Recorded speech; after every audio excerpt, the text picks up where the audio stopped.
4.1 প্রথমে 1 নয় কি আছে বলতে পারবেন নি? সূত্রের সাহায্যে বর্গ নির্ণয় করো। এই বর্গ নির্ণয় সূত্রগুলো জানেন? কি কি সূত্র জানেন? a plus B whole square, এই স্কয়ারটা মানে স্কয়ার মানে বর্গ। a plus B whole square মানে কি? a plus B whole square মানে হচ্ছে a প্লাস বি কয়বার গুণ হবে? দুইবার। a plus B into a plus B, তো গুণ করলে আমরা কি পাবো? a square plus 2ab B square. এইটা এবার দেখো, এই এর যে দ্বিপদী, তিন পদের গুলো কি হবে? a square plus B square plus C square plus 2ab plus 2bc plus 2, এই তিনটা সূত্র মনে রাখবেন। আপনারা চাইলে এই তিনটা সূত্র লিখে নিতে পারেন, একদম ভালোভাবে মনে রাখবেন। সূত্রের শীট যাদের কাছে আছে তাদের কাছে আছে, কেমন? আর যাদের কাছে নাই তারা লিখে নেন। এই তিনটা সূত্র আপনারা মনে রাখবেন ভালোভাবে। এখন এই যে শুনেন, এ বি সি বা এ বি দ্বারা কি বোঝায়? রাশির প্রথম পদ এবং দ্বিতীয় পদকে বোঝায়। ধরেন a plus B whole square মানে কি? a plus B whole square মানে হচ্ছে প্রথম পদ প্লাস দ্বিতীয় পদ স্কয়ার। তাহলে এটা সমান কি লিখবো? প্রথম পদ whole square plus 2ab plus দ্বিতীয় পদ হোল স্কয়ার, মানে 2 ইনটু প্রথম পদ ইনটু দ্বিতীয় পদ প্লাস দ্বিতীয় পদ হোল স্কয়ার, এইভাবে। এখন আমরা বর্গ করব, এটাকে কি করব? প্রথমে আগে বর্গ করি। তাহলে আমরা কি করব? উপরে স্কয়ার দিয়ে এখানে কি লিখবো? বর্গ করে। এখন প্রথম পদটাকে আমি কি ধরে নিব? এ। দ্বিতীয় পদকে ধরে নিব বি। তাহলে প্রথম পদ কি আছে এখানে? 7a। ভালোভাবে একটা বুঝো, একটা বুঝতে বাকিগুলো করতে পারবেন। সরি সরি, প্রথম পদ কি আছে? 5a, আর দ্বিতীয় পদ 7b। তাহলে আমরা বলতে পারি যে 5a plus 7b, 5a plus কি 7b। তাহলে আমরা এখানে লিখতে পারি যে এটাকে আমরা 5 এরটাকে ধরে নিব a, আর 7bটাকে ধরে নিব b। তাহলে a প্লাস বি হোল স্কয়ারে যখন সূত্রটা লিখবো, যখন আমরা a বলবো তখন লিখবো প্রথম পদ, যখন বি বলবো তখন দ্বিতীয় পদ লিখবো, মনে থাকবে? তাহলে কি হয় এখানে? a square plus 2ab plus B square. কথা কি বুঝছেন এটা? এখন 5 স্কয়ার মানে কত? 5 5 কত? 25, a স্কয়ার প্লাস 5 দুগুণে 10, 7 10 70ab, আর এখানে 7 স্কয়ার মানে কত? মানে 7 এর বর্গ আর কি, 49, আর এখানে বি স্কয়ার মানে বি স্কয়ার, অর্থাৎ 7b। এই 7 আর বি এর মাঝখানে গুণ চিহ্ন আছে না, এই জন্য এই স্কয়ারটা 7 এর সাথে হবে, আবার এই স্কয়ারটা কিসের সাথে হবে? বি এর সাথে। যদি প্লাস চিহ্ন থাকে তখন এইভাবে লেখা যাবে না, প্লাস চিহ্ন বা মাইনাস চিহ্ন থাকলে এইভাবে সূত্র আকারে লিখতে হবে। কথা বুঝছেন নি? এখন সূত্রের সাহায্যে লিখতে বলছে, আমরা সূত্রের সাহায্যে লিখছি না, শেষ।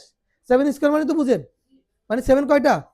দুইটা, মানে 7 এর বর্গ। তাহলে 7 গুণ 7 সমান কত? 49। সবাই কি এই প্রশ্নটা বুঝতে পারছেন? লেখেন, আমি এখান থেকে আরো কয়েকটা করাবো।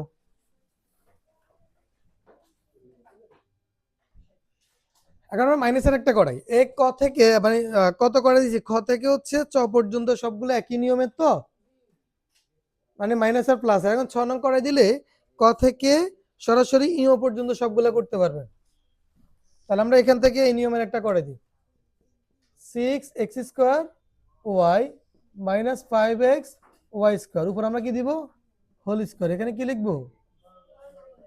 বর্গ করে।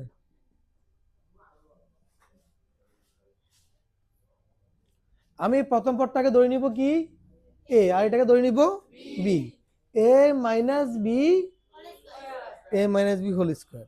এ মাইনাস বি হোল স্কয়ারের সূত্রটা কি?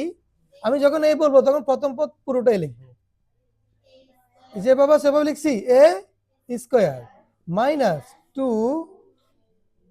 এ B plus B square, B জায়গায় কি লিখবো? 5x, হ্যাঁ বি স্কয়ার। এবার দেখেন, এই যে স্কয়ারটা এই তিনটার সাথে বসবে। 6 স্কয়ার মানে কত? 36। এখানে 2 দুগুণে 4, ওয়াই উপর স্কয়ার মানে ওয়াই স্কয়ার। আবার এখানে 6 দুগুণে 12, 5 12 60। এক্স কয়টা আছে দেখেন, এখানে আছে এক্স স্কয়ার, এখানে এক্স। তাহলে গুণের বেলায় সূচকটা যোগ হবে, এখানে 2 এখানে 1 যোগ করলে কত হয়? 3। ওয়াই উপরে এখানে পাওয়ার 1, এখানে 2 যোগ করলে 3, মানে গুণের বেলায় পাওয়ারটা কি হয়? যোগ হয়। আবার এখানে 5 স্কয়ার মানে কত? 25। এক্স এর উপর স্কোয়ার মানে হচ্ছে এক্স স্কোয়ার, আর ওয়াই সাথে এখানে 2 দুগুণে 4। শেষ। সহজ না? শুধু সূত্রটা জানতে হবে, সূত্র জানি বুঝে বুঝে লিখতে পারলেই কিন্তু হয়ে যাবে। আর কোনো কাজ যদি না বুঝেন আমাকে প্রশ্ন করতে পারেন। প্রশ্ন আছে? না থাকলে লেখেন, আমি আরেকটা প্রশ্ন লিখে দিচ্ছি। ট নাম্বার প্রশ্ন কি আছে? 108 না? এখন এখানে দুইটা পদ বানানো লাগবে সূত্র নিতে হইলে, যেহেতু সূত্রের সাহায্যে বলছে। তাহলে আমরা কি লিখতে পারি? 100 যোগ 8 বর্গ করে এখানে কি লিখবো? বর্গ করে। তাহলে আমরা এখানে এ লিখি, মানে আমরা 100টাকে কি ধরবো? এ, আর 8টাকে কি ধরবো? B. A square plus 2 A B plus B square. এবার দেখেন 100 স্কোয়ার মানে কত?